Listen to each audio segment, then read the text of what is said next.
Media platform पर जा करके हमारी जो जानकारियां हैं उनको जो है वायरल कर सकते हैं। आजकल एक नया ट्रेंड जो हमारे जनपद में चल रहा है वो ये है कि सेक्सटॉर्शन। उसमें क्या होता है कि आपके पास में वीडियो कॉल आती है और उस वीडियो कॉल को आप देखते हैं कि कोई न्यूड वीडियो चलता है और आप भी उसी को देखा देखी करने लगते हैं।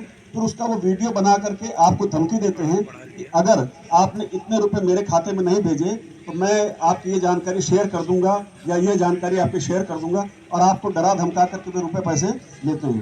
तो हमको कुल मिलाकर के इस प्रकार का अगर हमारे साथ में अपराध घटित होता है तो हमको इन सब चीजों से बचना चाहिए। अब आता है कि हमको इनसे बचा कैसे जाए। मतलब मैंने आपको सबसे पहले बताया कि साइबर अपराध होता क्या है, साइबर अपराध में किस किस प्रकार से आपके साथ में साइबर अपराध हो सकता है, और साइबर अपराध से बचने का उपाय क्या है। साइबर अपराध से बचने का उपाय सबसे पहला तो ये है कि आप सभी लोग जानते हैं कि दुनिया में फ्री कोई चीज़ नहीं है। अगर आप किसी को एक तगारी मिट्टी भी लेंगे तो वो भी उसके एवज में कुछ ना कुछ लेगा। खोलते हैं फॉर्मेट तो नीचे उसकी पूरी डिटेल्स रहती है। जब एप्लीकेशन डाउनलोड, आपको बस इतना ही देखते हैं ना, उस पर लिखा रहता है, एक तरफ कैंसिल रहता है और एक तरफ इंस्टॉल लिखा रहता है या डाउनलोड लिखा रहा होगा। बाकी नीचे उसका पूरी डिटेल्स रहती है कि यह एप्लीकेशन किसने बनाया, इसका प्रोप्राइटर कौन है, इसका डिटेल्स मतलब कॉन्टेक्ट कौन है, उसमें सारी जानकारी रहती है। अगर आप एक बार उसे नीचे दिए हुए डिटेल्स को पढ़ लेंगे तो उसमें सच्चाई सब कुछ लिखा रहता है, क्योंकि उसे गूगल वेरीफाई करके उस पर अपलोड करता है। आप जीमेल में जैसे आप करते हैं 2 स्टेप वेरिफिकेशन, उसी तरीके से आपका ईमेल में भी 2 स्टेप वेरिफिकेशन है। ठीक, दूसरी बात, उसमें अपना ईमेल जो अपना व्यक्तिगत ईमेल है उसे ज़रूर डालें, क्योंकि अगर किसी मॉलवेयर के थ्रू आपका व्हाट्सएप हैक भी हो जाता है तो उसे ईमेल के थ्रू रिकवर किया जा सकता है। ठीक, और तीसरा है जो मैं बता रहा था, कोई अनजान आदमी आपको वीडियो कॉल कर रहा है तो ऐसी नौबत ही ना आए, उसके लिए व्हाट्सएप एक फीचर्स दिया हुआ है।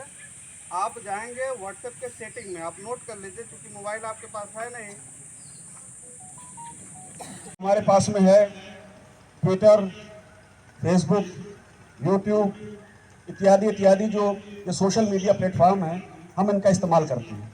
तो जो अपराधी हैं वो क्या करते हैं कि हमारे इन सोशल मीडिया प्लेटफॉर्म को हैक कर लेते हैं, और हैक करने के बाद में वो इसका दुरुपयोग करते हैं। दुरुपयोग करके या तो जैसे सपोज कीजिए, आमतौर पे जो लड़कियों के साथ में जो घटनाएं होती हैं वो ये होती हैं कि वे उनकी जानकारी को किसी न किसी माध्यम से इकट्ठा करके और उनके फेसबुक को हैक करके या उन्हीं के जैसा दिख करके उनकी जो जानकारी को उनको धमकाते हैं कि मेरी तुम्हारे पास में फलानी फ़ोटो है, फलाना वीडियो है, अगर आप मुझे देंगे नहीं तो मैं आपकी जानकारी को सोशल मीडिया प्लेटफॉर्म पर शेयर कर दूंगा, और आपको धमका करके आपके साथ में किसी भी प्रकार का रुपया पैसा ले सकते हैं या अन्य तरीके से आपके साथ में कोई खराब काम करवा सकते हैं।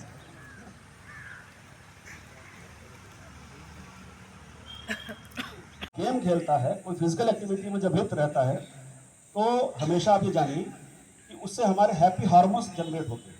ठीक है ना, हम 2 घंटा जब फुटबॉल खेलते हैं तो जितने हैप्पी हार्मोन्स हमारे जनरेट होते हैं वे हैप्पी हार्मोन्स हमारे आधे घंटे में,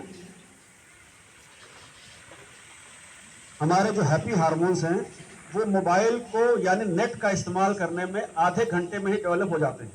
यानी होता ये है कि आप जानते ही है कि किसी भी चीज़ की एक्सेस, किसी भी चीज़ की अधिकता हमेशा जो है शरीर के लिए नुकसानदायक होती है।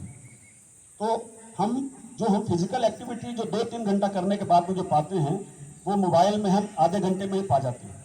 तो उसका दुष्परिणाम ये होता है कि हमारे शरीर के अंदर, हमारे दिमाग के अंदर चिड़चिड़ापन, भूलने की आदत इत्यादि हो जाती है। मैं आपको एक छोटा सा उदाहरण दूंगा कि मतलब हम कितने ज़्यादा जो है डिपेंड हो गए हैं और कितने ज़्यादा जो है दिमाग से हल्के हो चुके हैं। अभी मैं किसी से कहता हूँ एक सिंपल सी ये जोड़ है, 2 में 5 जोड़ो, 5 में 3 जोड़ो, 5 में ये जोड़ो, तो वो आदमी उसको मन में कैलकुलेट करने के बजाय अपने मोबाइल को निकालेगा और मोबाइल में कैलकुलेट करेगा। यानी हम इतने ज़्यादा जो है इस पर डिपेंड हो गए हैं और इस वजह से हमारे अंदर भूलने की आदत, चिड़चिड़ापन इत्यादि हो गई है।